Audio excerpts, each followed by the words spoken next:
Hello students.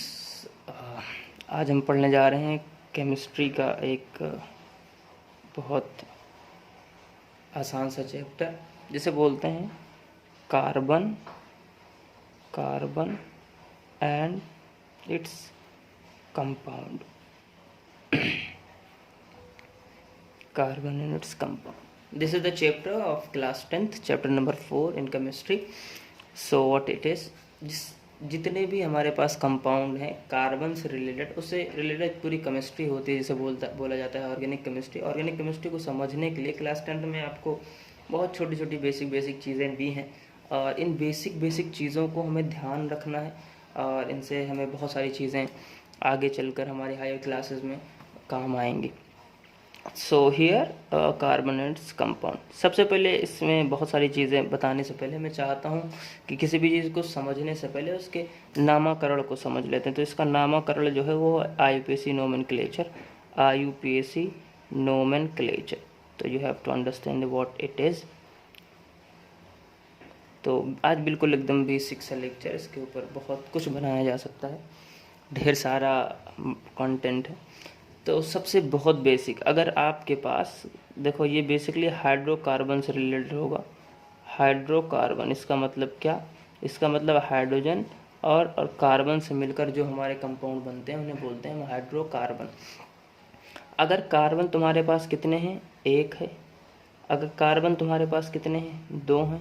अगर carbon तुम्हारे पास कितने हैं? तीन हैं। कार्बन कितने हैं? 4, 5, 6, 7, 8, 9 और 10। अगर ये कार्बन की संख्याएं, अगर मैं किसी का नाम लिखूंगा उसमें दो चीज़ें होंगी। If I right my name, that is Faizan Ashraf, so here is what this is. Faizan is what? Prefix, and Ashraf is what? suffix. So in the same manner you have to write prefix and suffix in the carbon and compound name. अगर आपके पास किसी भी compound में एक carbon है तो उसका जो प्रीफिक्स यूज होता है उसे बोलते हैं मेथ। उसका जो प्रीफिक्स यूज होता है उसे बोलते हैं मेथ। अगर उसके पास दो कार्बन है तो प्रीफिक्स एथ, and likewise prop, but, pent, hex, hept, oct, non and dec। और इसके सफिक्स के लिए क्लास 10th तक तो बस तीन चीज़ें आपको याद रखनी। अगर जो कार्बन के नंबर हैं, if carbon number CnH2n + 2 1, CnH2n - 2 2, CnH2n। अगर कार्बन के नंबर, हाइड्रोजन के नंबर जो है कार्बन से सीधा दो गुना है तो उसके लिए यूज़ होता है इन। अगर कार्बन के हाइड्रोजन के नंबर दो गुने से दो ज़्यादा हैं तो उसके लिए यूज़ होता है एन। और अगर कार्बन के हाइड्रोजन के नंबर दो गुने से दो कम हैं तो उसके लिए यूज़ होता है आइन। एक बात और ध्यान रखिएगा कि जिसके पास दो गुने से दो ज़्यादा हाइड्रोजन है, इसका मतलब इसके पास सब कार्बन आपस में कैसे बॉन्ड से हैं? सिंगल बॉन्ड है। सारे बॉन्ड कैसे हैं? सिंगल बॉन्ड है। और अगर CnH2n है, like if you have C4H8, मतलब जितने कार्बन के नंबर हैं उससे दो गुना हाइड्रोजन के नंबर हैं, तो इस पूरे उसमें एक डबल बॉन्ड कहीं ना कहीं होगा, कहीं ना कहीं एक डबल बॉन्ड होगा, तो उसे हम CnH2n कहेंगे। और अगर आइन है तो एक ट्रिपल बॉन्ड होगा। जिनके पास डबल बॉन्ड और ट्रिपल बॉन्ड है इनको हम बोलते हैं अनसैचुरेटेड हाइड्रोकार्बन, और जो सिंगल है, बॉन्डेड है, उसे बोलते हैं, क्या बोलते हैं? Saturated hydrocarbon. So this is saturated hydrocarbon and this is unsaturated hydrocarbon. So you have to understand like this. अब हम समझते हैं कि इनके नाम कैसे लिखे जाते हैं। जैसे अगर हमारे पास लिखा हो C3H8, सो सबसे पहली चीज़ ये है कि आपको ये देखनी कि इसके पास कितने कार्बन है। इसके पास है 3 कार्बन, तो 3 कार्बन है तो हम यहाँ क्या लिख सकते हैं सब प्रीफिक्स में? प्रॉप। अब हमें ये देखना है कि जो हाइड्रोजन की संख्या है जो हाइड्रोजन का नंबर है वो कार्बन से 2 गुने से ज़्यादा है, कम है, एग्जैक्टली 2 गुना। तो हम वहाँ देख पा रहे हैं कि 2 गुने से 2 ज़्यादा है। अगर 2 गुने से 2 ज़्यादा है तो उसका नाम लिख देंगे प्रोपेन। हम इसका क्या नाम लिखेंगे? प्रोपेन। अगर हम इसका थोड़ा सा स्ट्रक्चर बनाएं तो ये आप देखिए CH3, CH2 और CH3 ये इस तरह होंगे। तो ये आपस में किस तरह लिंक्ड है? सिंगल बॉन्ड के साथ। आप एक चीज़ और ध्यान रखिएगा, डबल बॉन्ड कभी हाइड्रोजन के साथ नहीं लगेगा। डबल बॉन्ड अगर कभी भी लगेगा तो आपके किसके साथ लगेगा? कार्बन कार्बन के बीच में लग सकता है। हाइड्रोजन के पास ऐसी कोई हमारे पास मौजूद नहीं है जिनके पास साथ हाइड्रोजन और कार्बन के बीच में डबल बॉन्ड बने। रीज़न क्या है उसको बताया जाएगा। अगर हम दूसरा लें C4H6, 4 है तो हम सीधा जानते हैं ब्यूट, और H6 मीन 4 2 दूनी 8 और 8 से 2 कम है, इसका मतलब आयन। इसका मतलब क्या है? ब्यूटाइन। तो अगर हम इसको लिखना चाहें तो ऐसे लिख सकते हैं कि देखिए एक डबल बॉन्ड ट्रिपल बॉन्ड आपको कहीं लगाना है, कहीं एक ट्रिपल बॉन्ड बनाना, सिंपल CC लिख लीजिए, ऐसे लिख लीजिए। आप चाहे यहाँ ट्रिपल बॉन्ड लगा लीजिए, चाहे यहाँ लगा लीजिए, चाहे यहाँ लगा लीजिए। नाम उनके अलग होते हैं, बाद में 1 2 हम लिखते हैं, लेकिन अभी आपको इतने तक समझने के लिए आप यहाँ सपोज करिए यहाँ लगा लीजिए 3 बॉन्ड। तो इसके 1 2 3 एक हाइड्रोजन बचेगा यहाँ पर, क्योंकि एक जो कार्बन है, कार्बन की वैलेंसी 4 है तो 4 ही बॉन्ड बना सकता है। भाई इनका तो पूरा हो चुका है, 1 2 3 4, तो इनके पास कोई हाइड्रोजन है, इनके पास 2 और इनके पास 3। तो इस तरह आप देखिए हाइड्रोजन अपने आप बैलेंस हो जाते हैं। अगर आप डबल 2 जगह लगा देंगे तो हाइड्रोजन बैलेंस नहीं होंगे, खराब हो जाएगा, सब कुछ नहीं बन पाएगा। मेरी बात समझ रहे हैं? तो इस C4H6 का मतलब ये है, अगर CnH2n-2 का मतलब ये है कि कितना भी बड़ा कंपाउंड हो, ये तभी वैलिड है जब पूरे के पूरे कंपाउंड में उसके बाद, जैसे अगर मैं लिख लूँ C9H16, तो इसका मतलब ये है कि इनके पास 9 तो कार्बन है, लेकिन सिर्फ एक जगह ही क्या है? डबल बॉन्ड है। 1 2 3 4 5 6 7 8 एंड 9, सिर्फ एक जगह ट्रिपल बॉन्ड है, चाहे आप जहाँ लगा लीजिए। तब उसके बाद ये हाइड्रोजन 16 बैलेंस हो गए, और हाइड्रोजन अपने आप ही बैलेंस हो जाएंगे, उसके लिए आपको बिल्कुल टेंशन नहीं लेनी है। आप ऐसे बना लीजिए और इस तरह आप समझ लीजिए, हाइड्रोजन अपने आप बैलेंस हो जाएंगे। तो ये छोटी सी जानकारी आपके पास बहुत कम आएगी। ऐसे मैं लेता हूँ C8H16, so 8 into 2 is 16, so it is oct.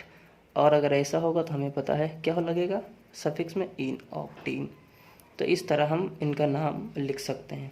ठीक है, अगर आपको कुछ याद रखने हैं तो एक काम कर लीजिएगा कि जो पहला है पहले से शुरू करिए और इसके साथ एन से शुरू करिए, फिर इन लगाइए, फिर आयन लगाइए एनीवे, और 1 से 10 तक लिख डालिए। जैसे CH4 मतलब एक कार्बन के साथ, फिर C2H6, फिर C3H8, फिर C4H10, फिर C5H12, इस तरह आप लिखिएगा और इस तरह याद कर लीजिए।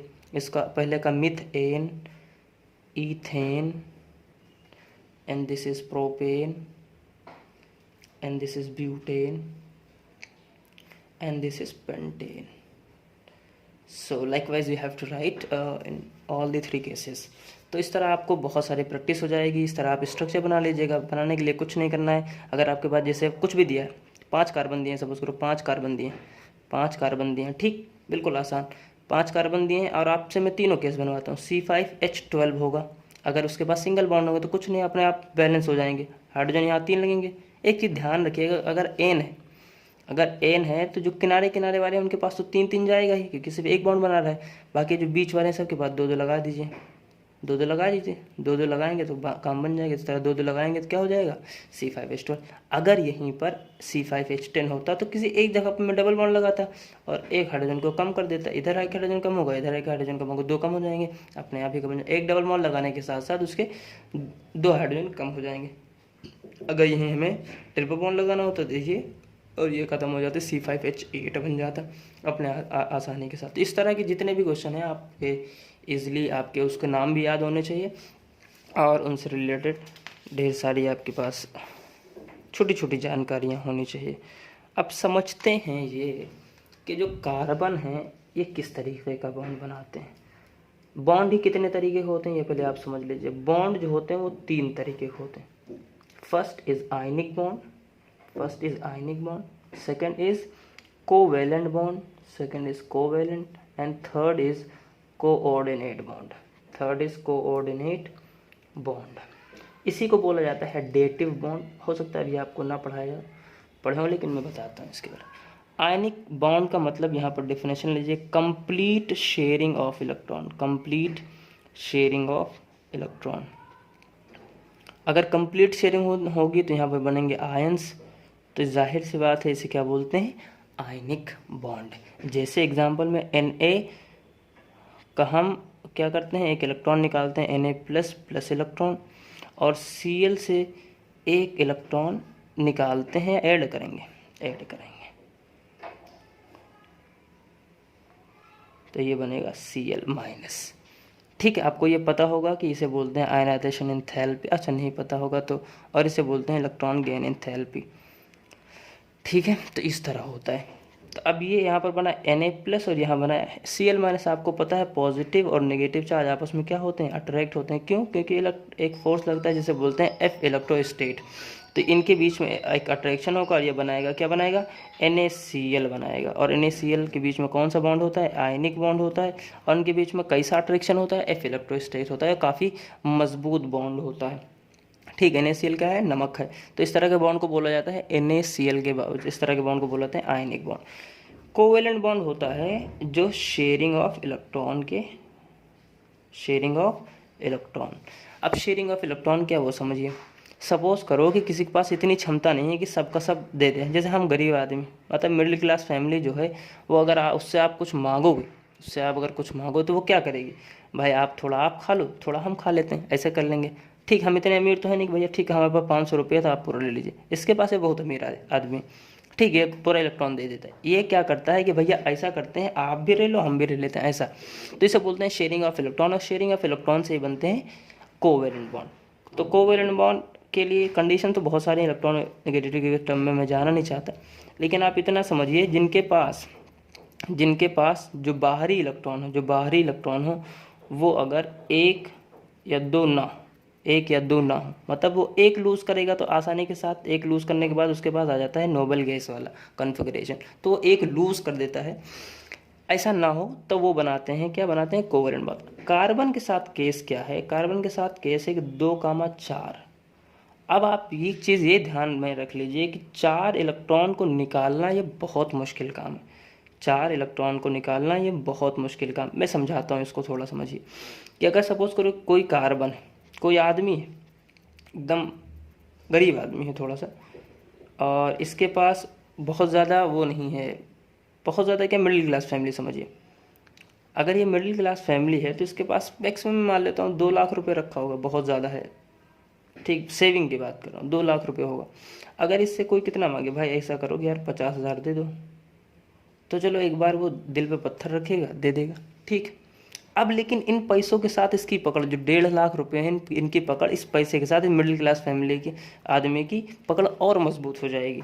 अगर इससे एक आदमी और है, भैया 50,000 और दे दो, 50,000 और दे दो, तो आपको क्या लगता है ये देगा? दे तो देगा, चलो अच्छा ठीक, बहुत मजबूरी आप ले लीजिए। लेकिन अब उन पैसों के साथ इसकी पकड़ और क्या होती जा रही है, मजबूत होती जा रही है। भाई हम खिलाएंगे क्या अपने बच्चों को? अब आप इस पर सोचिए, ये एटम जो है, इसके पास जब एक इलेक्ट्रॉन निकलेगा तो इसके पास आएगा पॉजिटिव चार्ज।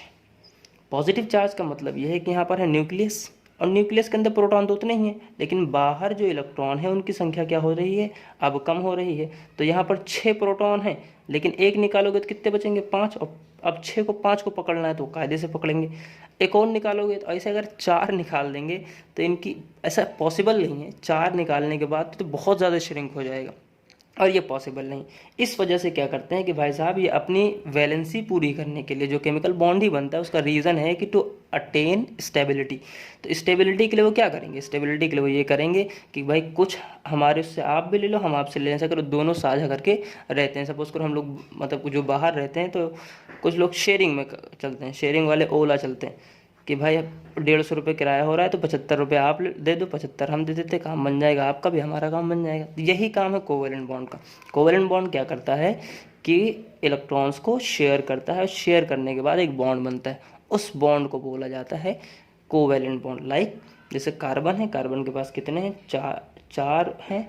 तो यहाँ सपोज करो हाइड्रोजन है, बाहर हाइड्रोजन है, हाइड्रोजन के पास एक इलेक्ट्रॉन है, तो ये इसके साथ बॉन्ड बना लेगा, इसके साथ बॉन्ड बनाएगा, इसके साथ बॉन्ड बनाएगा, इसके साथ बनाएगा, टोटल इसके पास हो गए 8, हाइड्रोजन के पास हो गए 2, इनका भी काम बन गया, इनका भी काम बना है। इस काम बनने को बोलते हैं कोवेलेंट बॉन्ड, इस काम बनने को बोलते हैं कोवेलेंट बॉन्ड। इतनी बात समझ में। एक लास्ट बॉन्ड है जिसे बोलते हैं कोऑर्डिनेट बॉन्ड। कोऑर्डिनेट बॉन्ड अगर आपने कभी देखा हो कि जैसे NH3 है, नहीं देखा होगा तो हम समझाते हैं। NH3 के ऊपर क्या है, एक लोन पेयर है। कैसे वो मैं समझाता हूँ। 2,5 ऐसा है, 2,5। इसके पास 3 जो हैं वो बॉन्ड बने हुए हैं हाइड्रोजन के साथ, दो इलेक्ट्रॉन बचे हैं उन्हें बोलते हैं लोन पेयर। अकेले पेयर में जो होते हैं उसे बोलते हैं लोन पेयर। तो अगर ये जो लोन पेयर देते हैं, आगे की बात है, लेकिन इसे बोलते हैं लुईस बेस, इसे बोलते हैं लुईस बेस। और जिनके पास खाली हो जगह, कुछ ऑर्बिटल खाली हो, तो उसे बोलते हैं लुईस बेस। तो ये जो लोन पेयर की शेयरिंग होती है, लोन पेयर की शेयरिंग की वजह से जो बॉन्ड बनता है, उसे बोलते हैं कोऑर्डिनेट बॉन्ड। ये आपको अभी नहीं समझ में आएगा, अगर नहीं आएगा तो बस इसको छोड़ दीजिएगा। समझना आपको शेयरिंग वाला है जो पीछे पढ़ोगे। ये अगर आपको समझ में आता है तो बहुत अच्छी बात है, इसके बाद की चर्चा बाद में की जाएगी। Thank you.